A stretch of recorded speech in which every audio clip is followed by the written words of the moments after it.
Carta de Paulo, 2 Tessalonicenses, terceiro capítulo, verso 1. 2 Tessalonicenses, terceiro capítulo, verso de número 1, diz assim: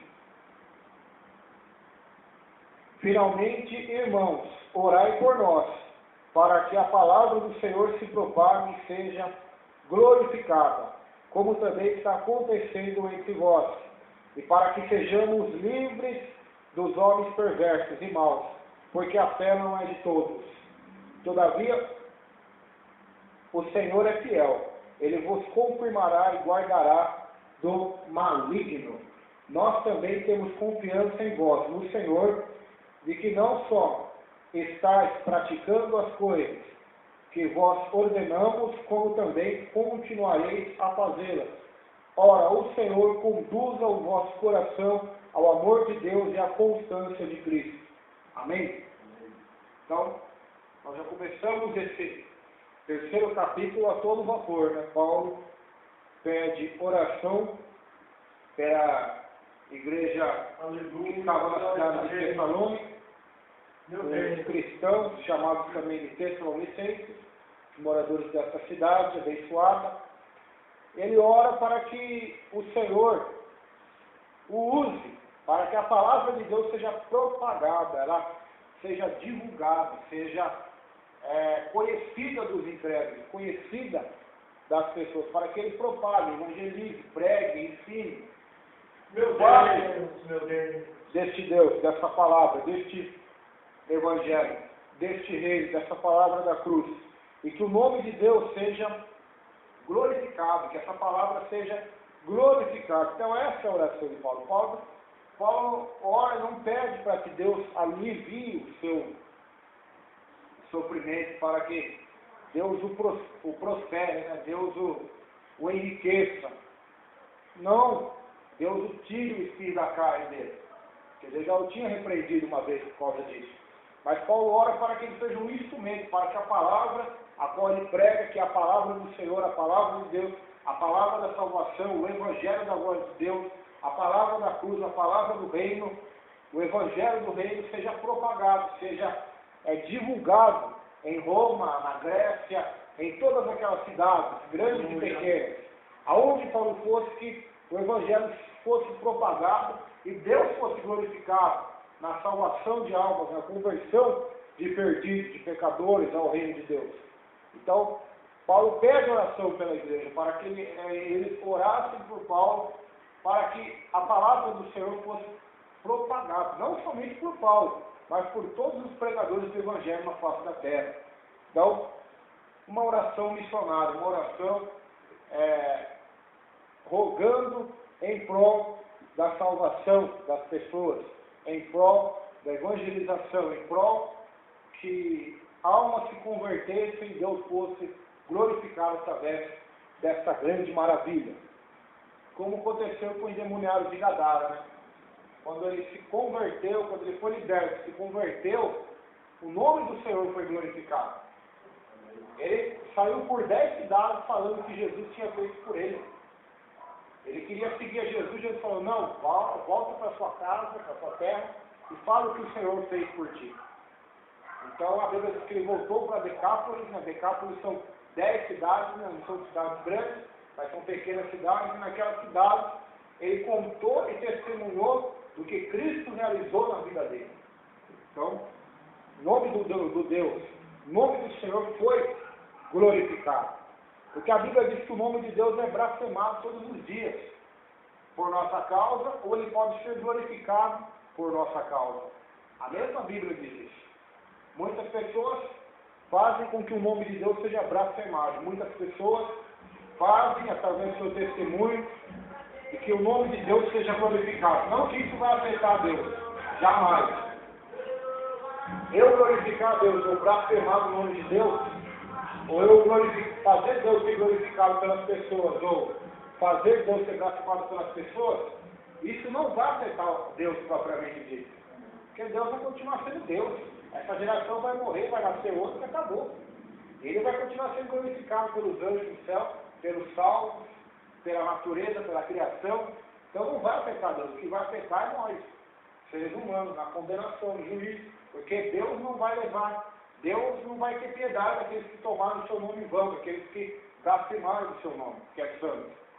Então, o problema é esse.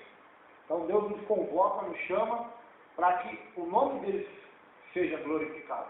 Aleluia. Ele vai dizer lá no Evangelho o seguinte, que a vossa luz, que as vossas boas obras, a vossa luz resplandeça diante dos homens, para que os homens vejam vossas boas obras e glorifiquem o Pai que está nos céus. Em João capítulo 15, a mesma coisa. Não foi vós que escolheu a mim, eu vos escolhi e vos nomeei, para que vocês vão e deem fruto, e o vosso fruto permaneça, a fim de que o Pai seja glorificado. Então essa é a função. Jesus em João 17 é a mesma coisa, Pai, me glorifica a mim, Pai, com aquela glória que eu tinha junto a Ti, antes da fundação do mundo, porque eu também Te glorifiquei na terra. Ele vai dizer para os fariseus, no mesmo Evangelho de João, vocês procuram a honra um dos outros, eu busco a glória de Deus.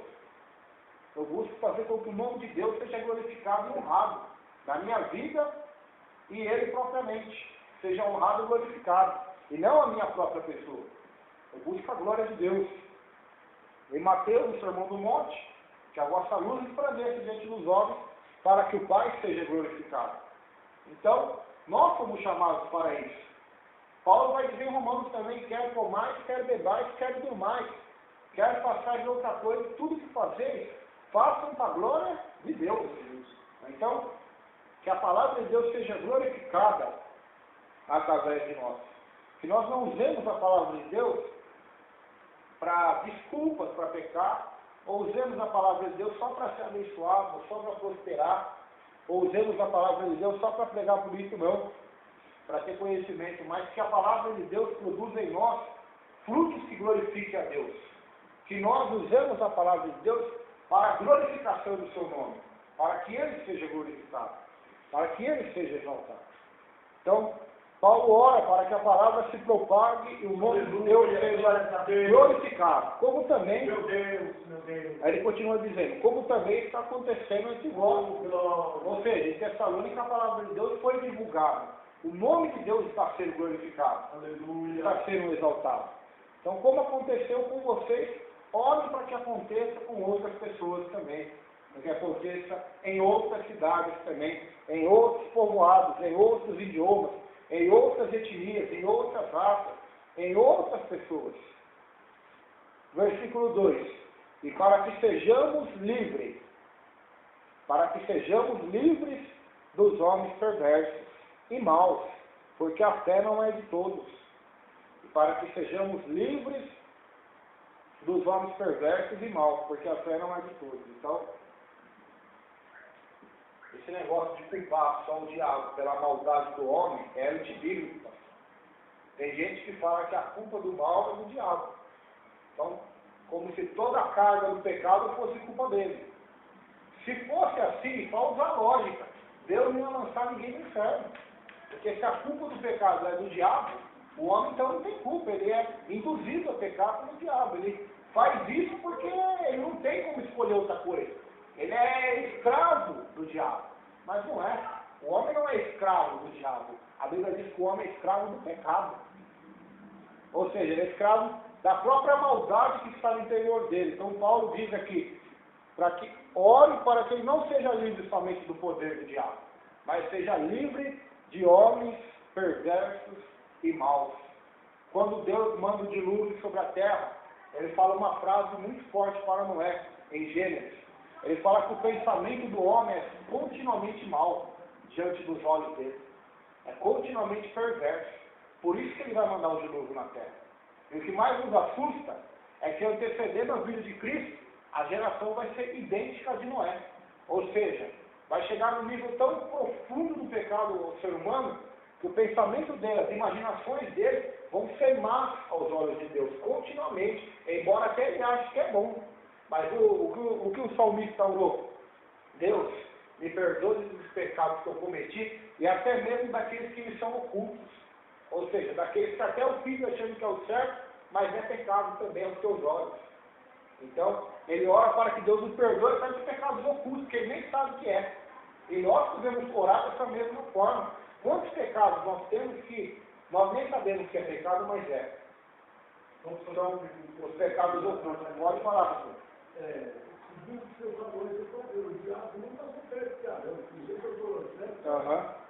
Por quê? Porque o pecado, Quando ele pecou lá, quando ele pecou, na verdade, o ele. diabo não passou nem perto dele. Ele. Ele usou essa.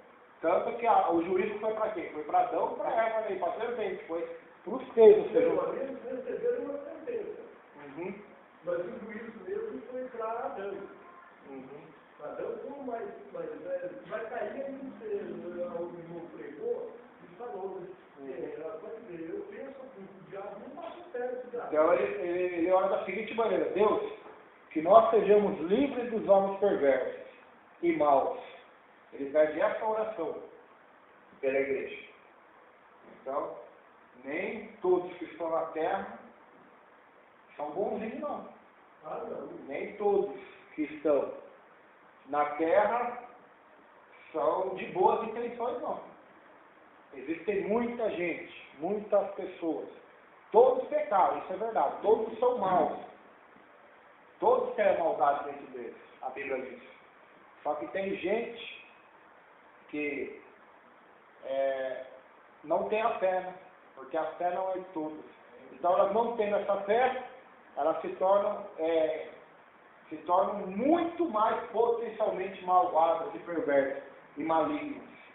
Muito mais semelhantes ao diabo, né? Aos anticristos menores, né? Que lá em João diz que tem muitos anticristos. Aleluia. O maior ainda não surgiu, mas existem muitos já. Que são contra Cristo. Então, na época de Paulo existiam muitos homens maus e perversos que queriam matá-lo, queriam calar sua voz, queriam acabar com o Evangelho. Até mesmo ele um dia foi desses, que queria acabar com o Evangelho. Mas Deus o converteu, lhe deu a fé. Outra coisa que esse texto diz, porque a fé não é de todos. Não é de todos a fé. A fé é um dom de Deus. Dom é um presente, é uma dádiva. Não é todos que têm a fé da salvação. A fé que vem de Deus, que é dom de Deus. Porque a Bíblia diz assim, que a salvação não é pelas obras, mas é pela graça. E não é por meio de obras, mas é pela fé. E até a fé é dom de Deus. É dom que Deus dá para o ser humano. Porque a fé não é de todos. Tem um texto lá em Romanos, que diz que nem todos que estão em Israel são israelitas.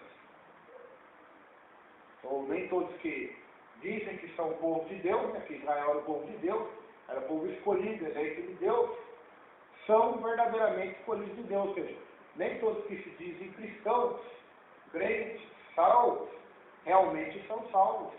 Jesus vai dizer quase igual: nem todo que me diz Senhor, Senhor, entrará no reino dos céus, mas aquele que faz a vontade do meu Pai.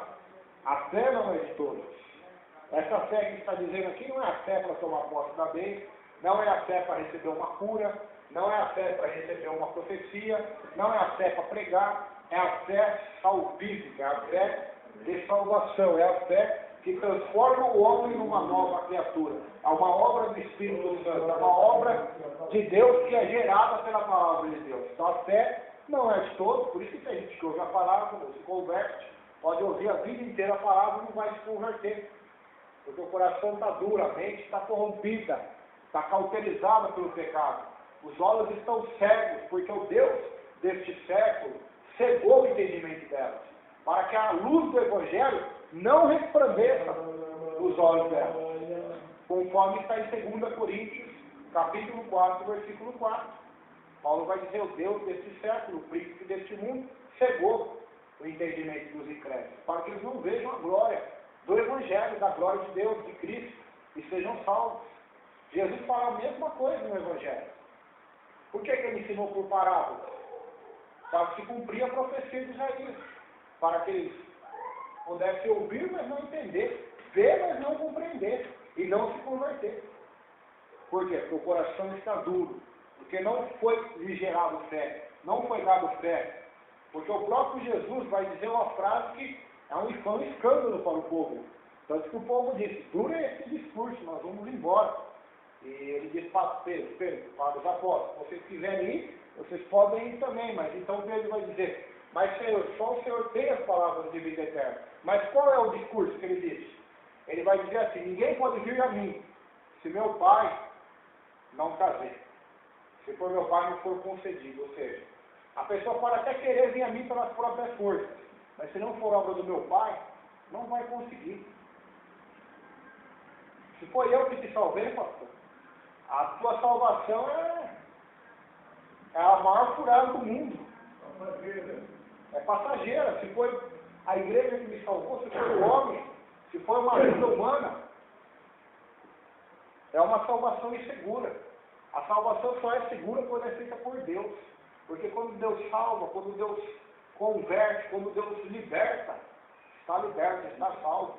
A pessoa vai perseverar até o fim, porque aquele Deus que salva ela vai dar o Espírito Santo que vai fazer com que ela persevere até o fim na palavra, no Evangelho.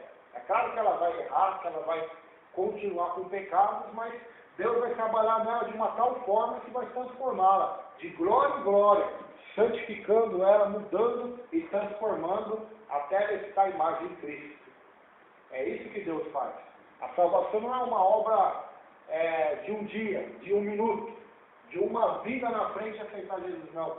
A salvação, a fé, é uma obra contínua, que começa desde o momento, não da conversão, mas desde o momento do Espírito Santo trabalhando no pecador, para convencê-lo do pecado, para convencê-lo da justiça, para convencê-lo do juízo, para que ele se renda a Cristo, para que ele se converta a Cristo, se arrependa dos seus pecados. Então, a salvação não começa nem na conversão, já começa com o Espírito convencendo o pecador do pecado. Aí, uma vez ele convencido, o Espírito vai começar a santificá-lo, vai começar a guiá-lo em toda a verdade. Jesus disse isso, que o Espírito Santo vai nos guiar em toda a verdade e vai também nos consolar das aflições, das lutas da vida. Ele é chamado Consolador também. Então a fé não é de todos.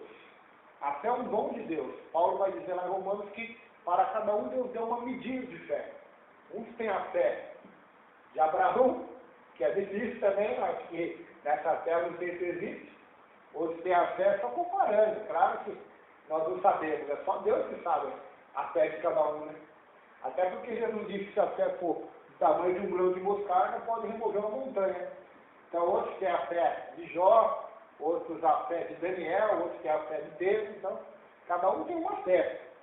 Cada um, Deus dá uma medida de fé. E o ajuda, né, nessa medida de fé. A fé não é de todos, então o Evangelho não é para todos. Não é. É para ser pregado a toda criatura, mas não é toda criatura que vai ser salva. Não é todos que vão acreditar, não é todos que vão ser salvos.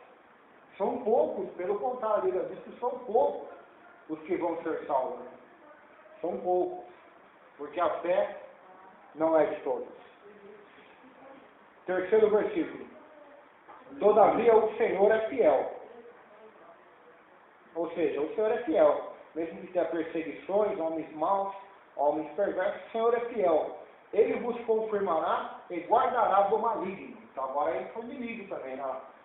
Porque o Senhor é fiel, primeiro a fidelidade de Deus. Então tem os homens maus, tem o pecado que está no ser humano, que faz com que a fé não seja de todos, né?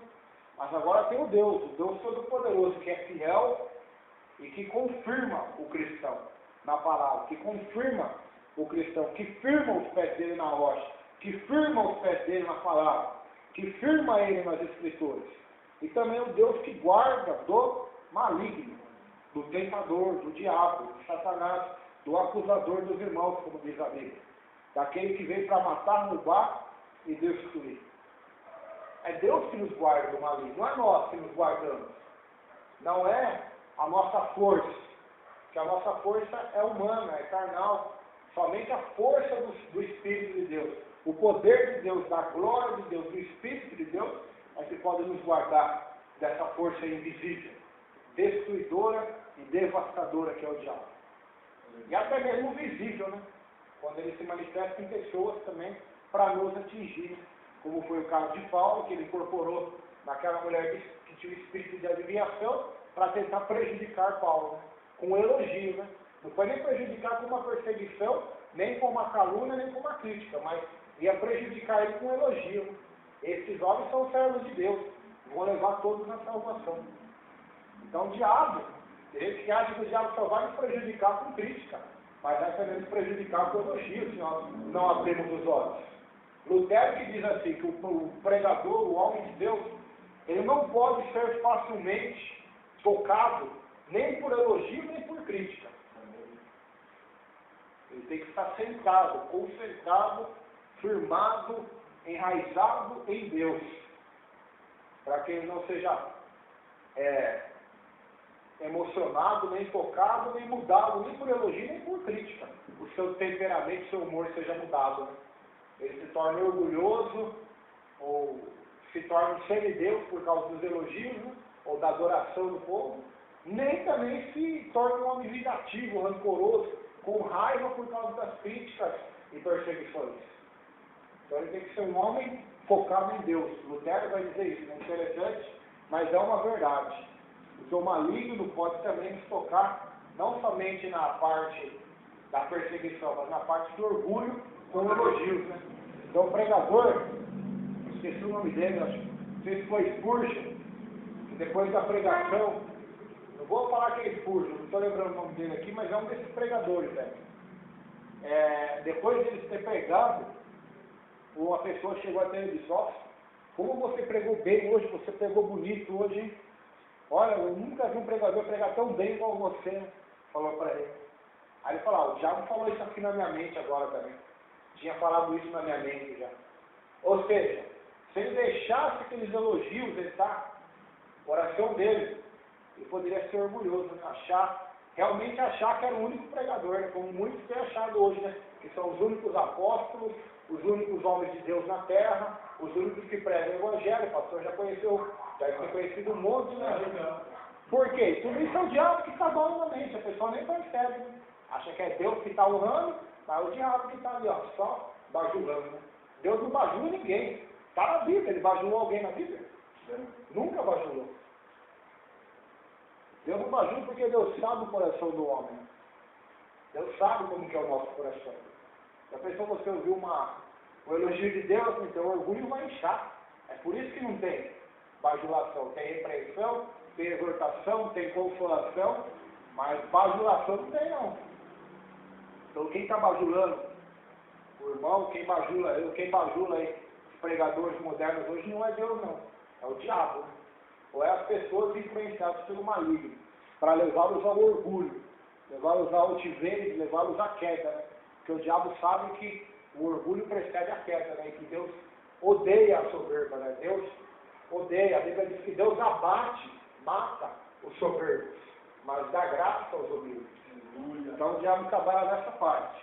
Então que nós possamos pedir para Deus nos guardar do maligno, né? Porque hoje os crentes só vê um lado da moeda, não vê o outro lado.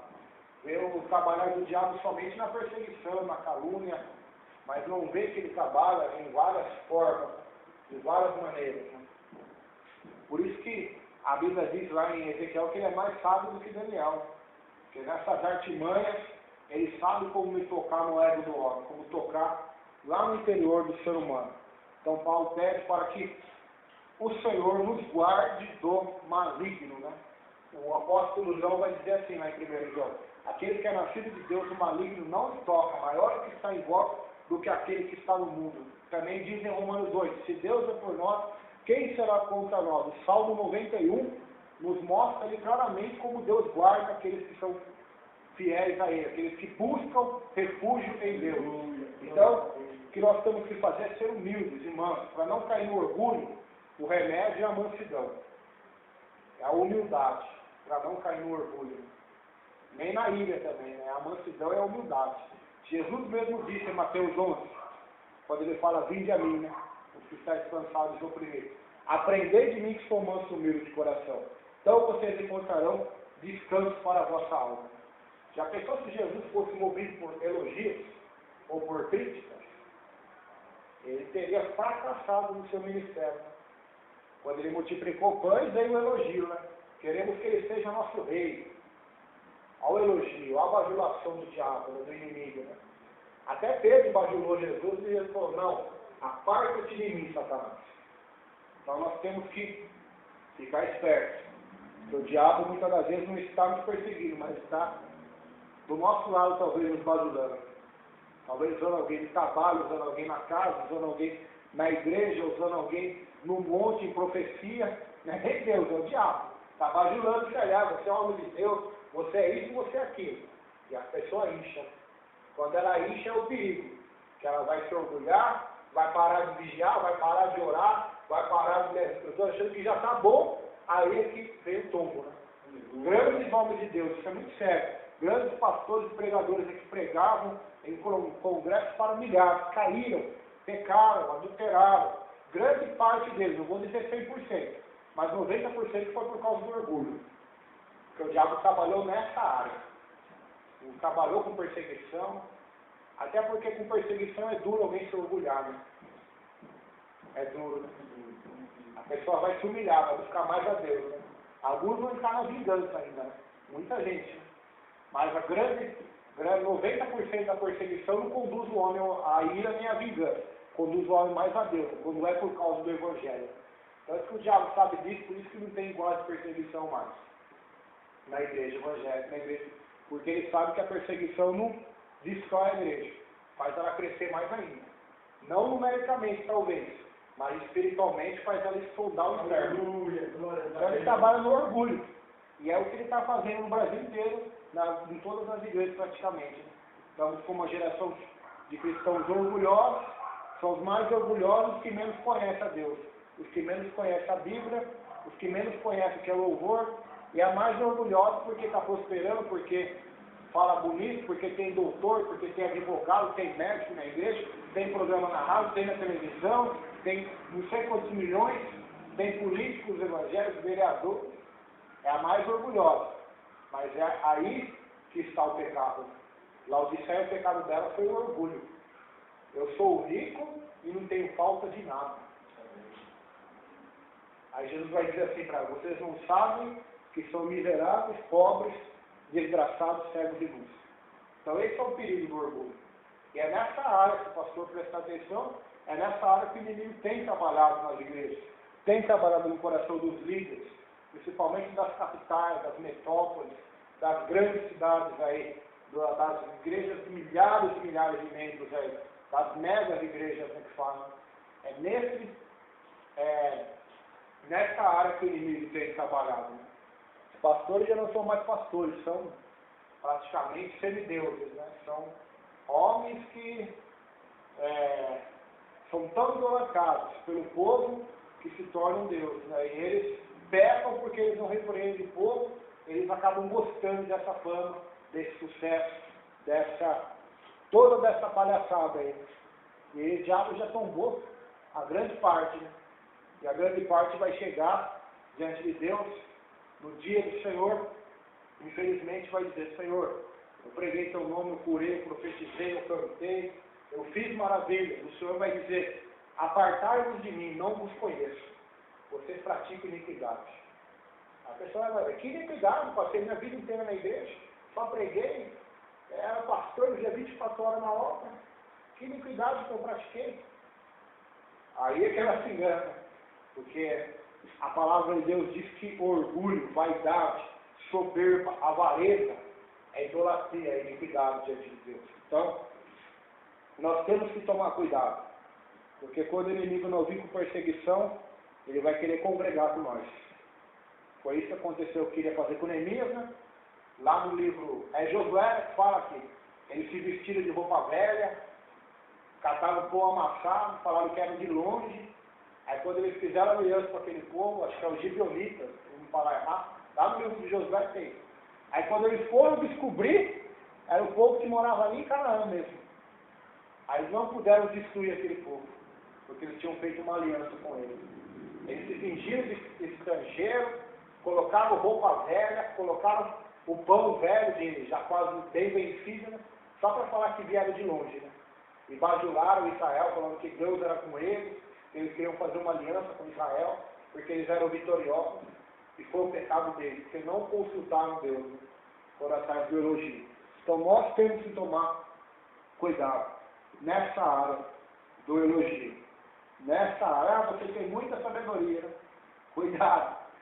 Muitas pessoas me dizem isso, né? Em várias igrejas que eu passei, você tem muito sabedoria, pastor, você ora bastante no monte. Ah, aquela irmã canta muito bonita, hein? Olha, a voz dela parece um anjo. Olha, aquele homem lá, olha, profeta, olha, só profetiza tudo na igreja. Olha aquele outro irmão, olha como ele prega. Olha aquele outro como ele jejua. Então nós temos que tomar cuidado com isso. Porque talvez nem nós, mas por causa disso nós podemos deixar o orgulho intacto. Então, devemos vigiar para que o maligno não use isso contra nós. A volta jovem da desviação. O que Paulo faz com ela? Repreende ela. Repreende e expulsa aquele mal. Então, quando isso acontecer conosco, e Deus nos mostrar que é o inimigo agindo, nós temos que repreender. Que expulsar esse mal da nossa vida, do nosso coração e da nossa mente. Assim como Paulo fez, assim como Jesus fez com Pedro também. Quando Pedro falou para ele, tenha dó de você mesmo, Jesus. Tenha dó, não vai para a cruz não. O senhor não merece ir para a cruz. O senhor é bom. Olha que maravilha que o senhor faz, o senhor vai para a cruz como? O senhor vai ser cuspido, escarnecido.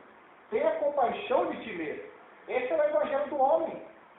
Tenha dó de você mesmo. Para que você vai sofrer? Para que você vai passar por doença? Para que você vai passar por um aperto financeiro? Você é o filho do rei. É o evangelho da prosperidade, é o evangelho do homem. Tenha compaixão de você mesmo. É o evangelho do maligno, não é o outro evangelho que Paulo diz. Para quê? Tenha dó de você mesmo. As pessoas estão falando mal de você, estão te perseguindo. Pede para Deus ter justiça. Pede para Deus pesar a mão. Tenha dó de você mesmo. A tua vitória vai ter sabor de mel. Quem não te ajudou na prova vai ter que pagar para ver. Deus te exaltando. Então esse é o evangelho do homem. Jesus fala assim, aparta-te de mim, Satanás. E no contexto, aí é o contexto que ele vai dizer, aquele que quer vir após mim, negue-se a si mesmo, tome a sua cruz e me siga. Ou seja, você não está aqui para ter dó de você mesmo. Você está aqui para negar você mesmo. Você não está aqui para tentar fugir do sofrimento, fugir da cruz. Mas você está aqui para tomar a sua cruz e seguir a Cristo. E fazer a vontade dele. Então está tudo no mesmo capítulo lá. Olha que interessante, né? Porque eu não estudo sobre esse capítulo. É Mateus 17. É o mesmo capítulo lá que Jesus pergunta, quem vocês dizem que eu sou? E Pedro vai dizer, tu és o Cristo, filho do Deus vivo. Né? Aí Jesus elogia Pedro, né? Não um elogio assim, bajulação, mas um elogio. Bem-aventurado és tu, Simão, porque não foi carne nem sangue que te revelou, mas foi meu Pai que está nos céus. Aí depois disso, então, ele vai falar da crucificação. Depois que ele fala da crucificação, Pedro volta de novo. Agora ele já não é mais usado por Deus, né? Mas pelo inimigo, né? Tenha dó de você mesmo, gente.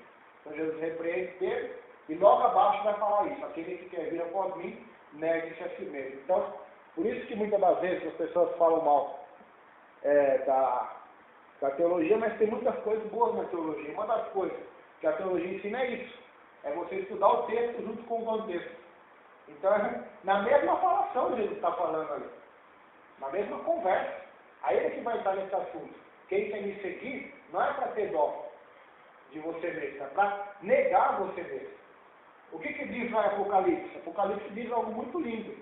Diz que aqueles que foram salvos não amaram as suas vidas, mesmo em face da morte. Foram mortos, foram perseguidos, mas não tiveram dó deles mesmos. Ah, eu estou com dó do meu corpo, vou arrancar minha unha, vou arrancar meu dente, vou me dar tiro, vou me decapitar. Não.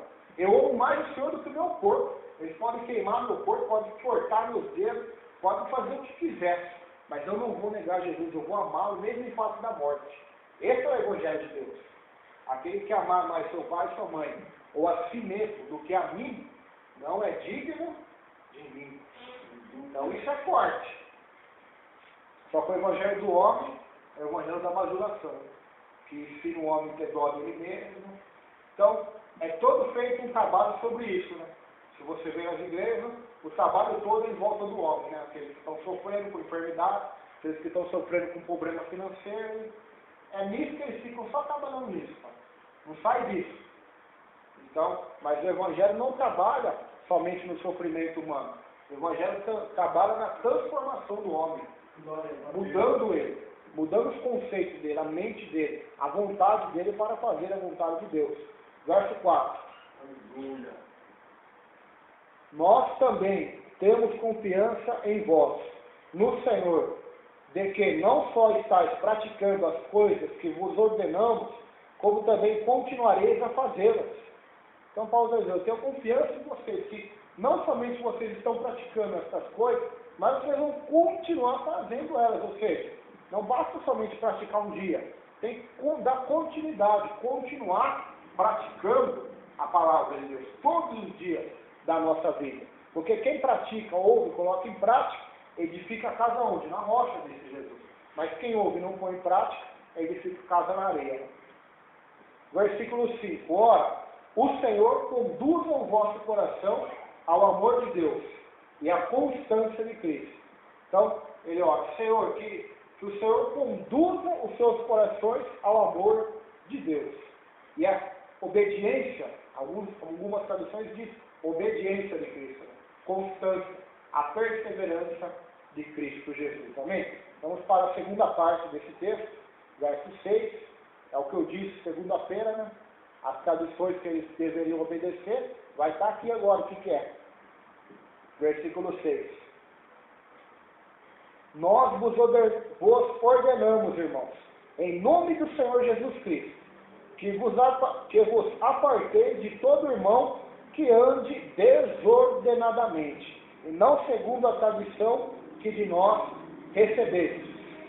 Pois vós mesmos estáis cientes de modo porque vos convém imitar, visto que nunca nos portamos desordenadamente entre vós, nem jamais comemos pão à custa de outra. Pelo contrário, em labor e fadiga, de noite e de dia trabalhamos, a fim de não sermos pesados a nenhum de vós. Não porque não tivéssemos esse direito, mas por termos em vista oferecer-vos exemplo em nós mesmos, para nos imitarmos. Porque, quando ainda convosco vos ordenamos isso, se alguém não quer trabalhar, também não coma. Pois, de fato, estamos informados de que, entre vós, há pessoas que andam desordenadamente, não trabalhando, antes se intrometendo na vida alheia. A elas, porém, determinamos e exortamos no Senhor Jesus Cristo, que, trabalhando tranquilamente, comam o seu próprio pão. E vós também, e vós, irmãos, não vos canseis de fazer o bem. Essa parte é forte, hein? Isso tem até hoje, infelizmente, né, pastor? Ele vai dizer, olha, irmãos, nós estamos ordenando a vocês que vocês se apartem de todo irmão que anda desordenadamente, não segundo a tradição que de nós recebemos. O que é se apartar? É deixar de lado. Se apartar é abandonar. O que é andar desordenadamente? É a vagabundice, né? Tem gente que não gosta de trabalhar. Gente que anda em vícios, em dogmas, em bebedices, em brutonarias, em maus testemunhos, maus exemplos, pessoas que compram e não pagam, vivem dando calote em todo mundo. Então acaba se tornando o quê? Uma pessoa mal vista pela sociedade. Pessoa fofoqueira, mexeriqueira, que se diz irmão, né? Deus manda nós se apartarmos delas. É o que está escrito aqui na Bíblia.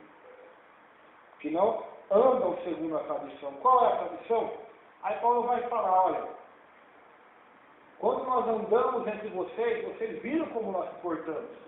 Nós não somos pessoas mexeriqueiras, fofoqueiras, que ficavam de casa em casa fofocando. Hoje não precisa nem sair de casa, né? Hoje tem gente que fofoca pelo telefone, pelo celular, pela internet. Então, tem essa também, né? A fofoca hoje está mais fácil de ser feita ainda. Né? Só não precisa nem sair de casa. Né? Pode fazer pelo telefone. Então, pessoas que ficam ali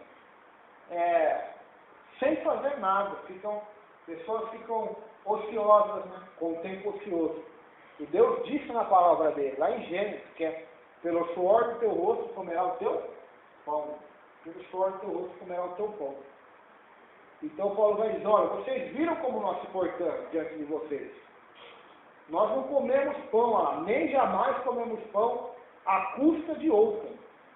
Pelo contrário, elabora e fadiga de noite e de dia trabalhamos, a fim de não sermos pesados a nenhum de vós. Não estou aqui para julgar, nem para ser juiz. Mas tem moleques aí com 18, 20 anos, que nunca trabalharam na vida. E nem querem saber, querem ficar na custa do pai e da mãe. Tem homens aí que se convertem, acham que são pregador, já não quer mais trabalhar, quer ficar na custa das igrejas, das ofertas. Tem um que eu conheço que prefere ser preso do que trabalhar, o pastor sabe quem é.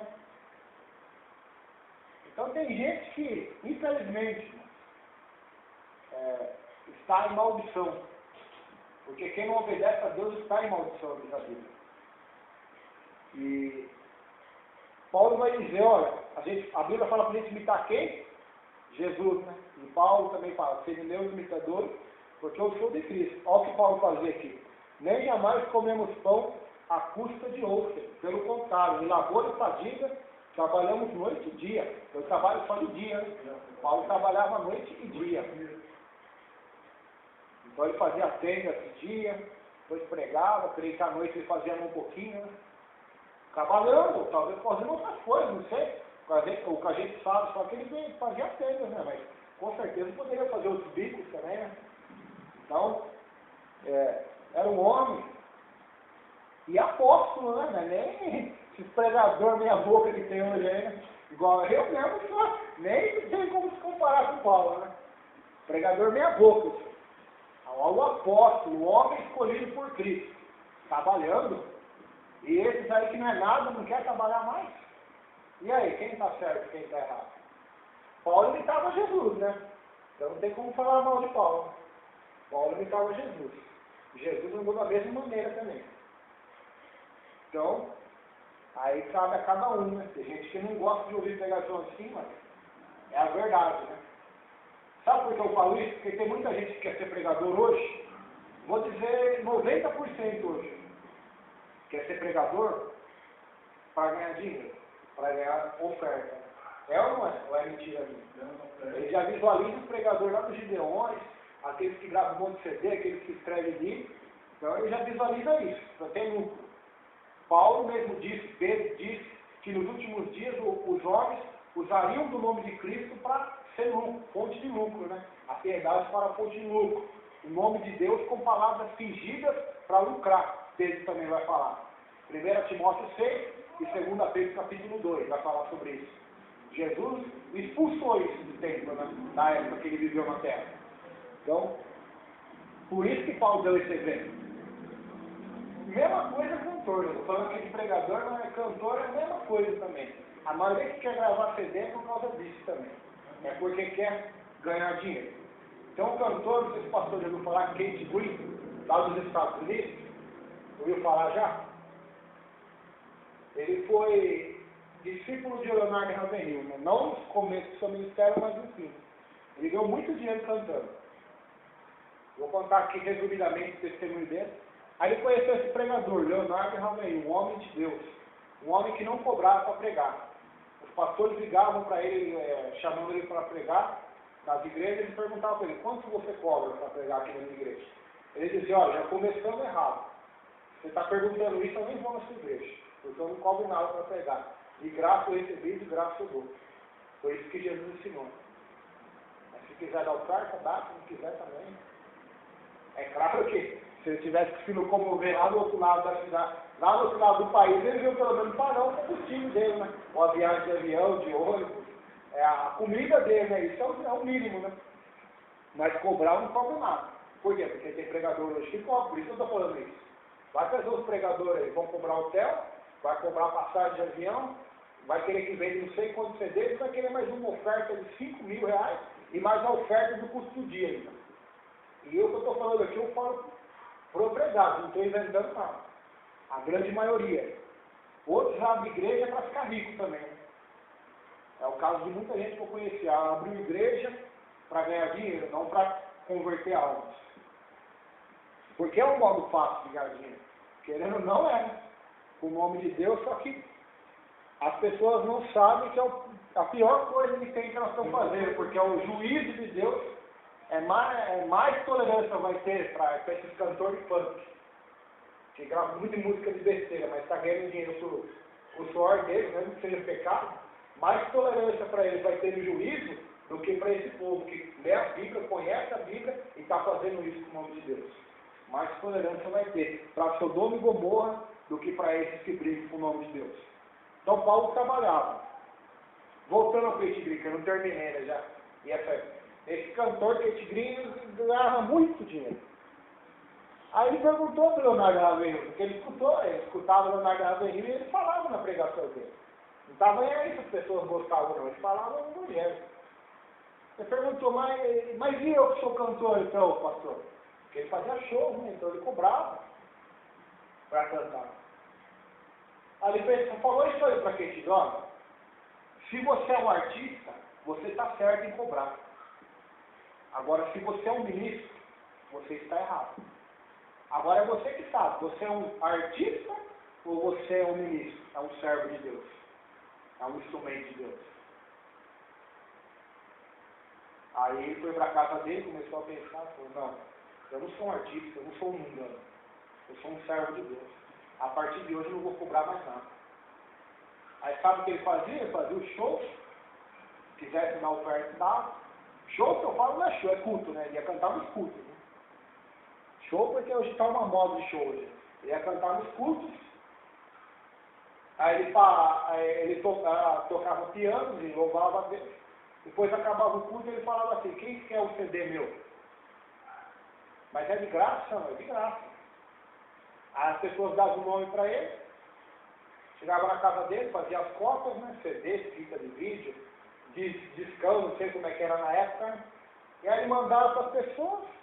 Essas pessoas simplesmente, um dava $1 no CD, outro diz que Deus cuidou dele, ele chegou a ganhar $1.000 por um CD. Ele mandou o CD para a pessoa foi tocar, Deus tocou no coração da pessoa, a pessoa mandou uma oferta para ele de $1.000 por um CD. Outros não davam nada, e ele viveu assim, não cobrou. Ele dava as músicas que Deus dava para ele, quem quisesse, ele mandava o CD na casa da pessoa. E na casa dele, depois ele recebeu vários mendigos, várias pessoas, e ele cuidou daquelas pessoas na casa dele também. Então, olha só, o que é o poder de Deus? O poder do Evangelho é assim, né? Agora, esse cantor hoje é uma vergonha, pior que pregador, né? Então, em escala de pregador, então 1000 vezes pior. Se o pregador cobra 1000, tem cantor que cobra 50, 60 mil para cantar. E é o seguinte, se o pastor pagar 50 mil para ele vir fazer um show aqui, aí no mesmo dia, já está marcado, né? Faltando uma semana, no mesmo dia uma outra igreja chama ele para fazer o show no mesmo dia, pagar 80 mil, ele abandona esse e vai no outro. Não tem aquela palavra de sim, não. Então, esse espírito imundo do diabo que entrou no coração de muitas pessoas. Mas vamos voltar para Paulo, versículo 8. Nem jamais comemos pão à custa de outrem. Pelo contrário, labor e fadiga de noite e de dia, trabalhamos a fim de não sermos pesados a nenhum de vós. Então eles trabalharam de noite e dia para não ser pesado a nenhum de vós. Porque é peso, é a mesma coisa. Um pai de família sustentando uma mulher é um peso. Tem mais 2 filhos, já é um peso. Né? Aqueles filhos têm mais 2 filhos, já tem os netos, é mais um peso. Aí se ninguém trabalha na casa, só o homem, vai ficar pesado para quem? Para um só, né? Então por isso que Paulo trabalhava também. Para não ser pesado a igreja, para não ser pesado aquele povo, para não comer pão à custa de outro, para ser exemplo, né? Ele vai dizer no versículo 9 também. Não porque não tivéssemos esse direito, mas por termos em vista oferecer-vos exemplo em nós mesmos para nos imitar. Quer dizer, nós até tínhamos o direito de receber salário, de receber a ajuda financeira. Também não é ficar rico não, viu? Porque dizer que vai pegar isso aqui vai já mais. Paulo disse que podia então, que tinha direito. Não. Não é ser rico. Jesus nunca ficou rico pregando o evangelho, nem Paulo. Nem Pedro, nem Agostinho, nem Lutero, nenhum deles. Que pregaram realmente o evangelho. Nenhum deles. Então se alguém hoje ficando rico pregando o evangelho, me desculpe, mas está errado. Pode ser Malafaia, pode ser Macedo, pode ser quem for. Pode ser o mais sábio, ou pode ser o que faz mais milagre. Já vimos que ele não está imitando Paulo, né? Quem ele está imitando, não sei. Mas nem Paulo nem Jesus, porque Paulo imitava quem? Jesus. Então, de acordo com a Bíblia, não está imitando. Né? Está imitando qualquer um, menos o que a Bíblia ensina. Não que tivéssemos esse direito, mas por termos em vista, oferecer-vos exemplo em nós mesmos para nos imitarmos. Agora, quem que nós vamos imitar? Paulo, Jesus ou os pregadores hoje, modernos? Então, cabe a cada um decidir, né? Quem eles querem imitar. Versículo 10. Porque quando ainda convosco vos ordenamos isto, se alguém não quer trabalhar, também não coma, pois de fato estamos informados que, entre vós, há pessoas que andam desordenadamente, não trabalhando antes, se sometendo uma vida alheia. Então esse versículo é forte, hein? Paulo está dizendo, porque quando eu ainda estava com vocês, no versículo 10, eu já ensinava isso para vocês. Então ele só está repetindo o que ele já ensinava lá. Quem não quer trabalhar aí, não coma também. Ué, não quer trabalhar, por que quer comer então? É pelo suor do rosto comer o pão, por que quer comer? Ah, não quer trabalhar, então fica aí deitado, dorme. Vê se a cama vai te dar comida. Vê se ela vai cair do céu. Se Deus vai mandar um anjo trazer comida para você. Não quer trabalhar, então não coma. Então, o problema da grande parte, da grande maioria é essa. Eles não querem trabalhar e querem comer, eles querem ficar com a barriga cheia. Então, aquele que não quer trabalhar, não coma. E também ele vai dizer, por que a pessoa que não trabalha? O que vai acontecer com ela? Vai acontecer isso, ó. Estou falando que é 100%, mas 90% vai ficar ocioso. Vai ficar andando pela cidade igual uma barata tonta, né? Ou pela casa, ou pela vila que mora, e vai acabar se intrometendo na vida dos outros. Por quê? Porque está com sobra de tempo. Né? Tem dia que ele fala que trabalhou, nosso dia foi corrido hoje. Por quê? Porque o tempo foi trabalhado, foi aproveitado. Né? Agora, tem pessoas, tem jovens que ficam 24 horas em casa. Pessoas, então, vai acabar ficando o quê? Ocioso. E vai acabar se intrometendo na vida alheia. Que era o caso que estava acontecendo nessa igreja e que acontece hoje também. Versículo 12. A elas, porém, determinamos e exortamos no Senhor Jesus Cristo, que, trabalhando tranquilamente, comam o seu próprio pão. Então é para trabalhar também tranquilamente, sem exagero também. Para trabalhar com amor, com alegria, tranquilamente, sem desespero, sem pressa. Tem gente que trabalha com pressa e machuca também. Trabalha irado, trabalha com raiva, trabalhar tranquilamente. Coisa mais ruim que tem é trabalhar com pressa. Não sei se o pastor pensa assim. É a coisa mais ruim do mundo, ou com pressa ou alguém te apressando. Ou trabalhar sob pressão. Ou quando está irado, ou quando está bravo. Ou quando está com a mente lá nos problemas da casa, lá nas contas. A pessoa parece que está em dois lugares ao mesmo tempo. Né? Então, nós temos que procurar trabalhar tranquilamente. Ainda mais eu que mexo no assunto, com carne, com faca, tem que estar tranquilo. Para não cortar a mão. O pastor que era pintor também, hoje aposentado, se a pessoa subir numa escada, é perigoso, no telhado. Então, tudo tem que ser com paciência. Né? Aí no nosso serviço não é tão perigoso, tem serviço que é muito mais perigoso, né? Pessoas que mexem em energia elétrica, e tem coisa de polícia, então tem que saber isso aí também, para comer o próprio pão. Né? Então nós trabalhamos para comer, está claro aqui na Bíblia, né? Ninguém trabalha para ficar rico, não. Tem gente que acha que está trabalhando para ficar rico. Trabalho não deixa ninguém rico, deixa a pessoa abençoada, né? Abençoada, próspera. Prosperidade não significa ser rico, né? Ah, mas se eu trabalhar e ficar rico, amém, se Deus quiser fazer você ficar rico, Ele vai fazer também. Mas se não, não. Você trabalha para comer o pão. Pelo suor do teu rosto comerá o teu pão. Nós não estamos trabalhando aqui para ficar ricos, pelo contrário, nós estamos trabalhando aqui para comer e para deixar essa terra, porque nós vamos partir sem nada. Estamos trabalhando para sobrevivência, né? Para comer, para se alimentar, para viver. E vós, irmãos, não vos canseis de fazer o bem. Então não se canse de fazer o bem, não se canse de ajudar o próximo, não se canse de orar, não se canse de ir na igreja, não se canse de ir no monte, não se canse de jejuar, não se canse de fazer coisas boas, coisas que te levarão ao bem. Não se canse, tem gente que se cansa. Ah, já orei tanto, mas não aconteceu nada, estou cansado. Dei tanto que a pessoa não me deu valor, não vou ajudar mais ninguém também agora. Não, não se canse de fazer o bem. Versículo 14. Caso alguém não preste obediência à nossa palavra, dada por esta epístola, notai-o, nem vos associeis com ele, para que fique envergonhado. Todavia não o considereis por inimigo, mas adverti-o como irmão. Só que a parte disciplinar da igreja. Você viu que a pessoa não quer obedecer a essa ordem, né? A ordem era simples, né? Trabalhar. Você vê que a pessoa não quer saber de trabalhar, ouviu, deu risada, debochou, nem note ele bem. Não é anotar, né, no livro da igreja. Notar é presta atenção nele. Não se associa mais com ele. Corta a amizade com ele. Não para você considerá-lo como inimigo, só para ele sentir vergonha. Se afasta todo mundo dele, deixa ele isolado, para ver se ele se arrepende, né? Mas não considere como inimigo, não, mas como irmão. Adverte ele como irmão, chama a atenção dele como irmão.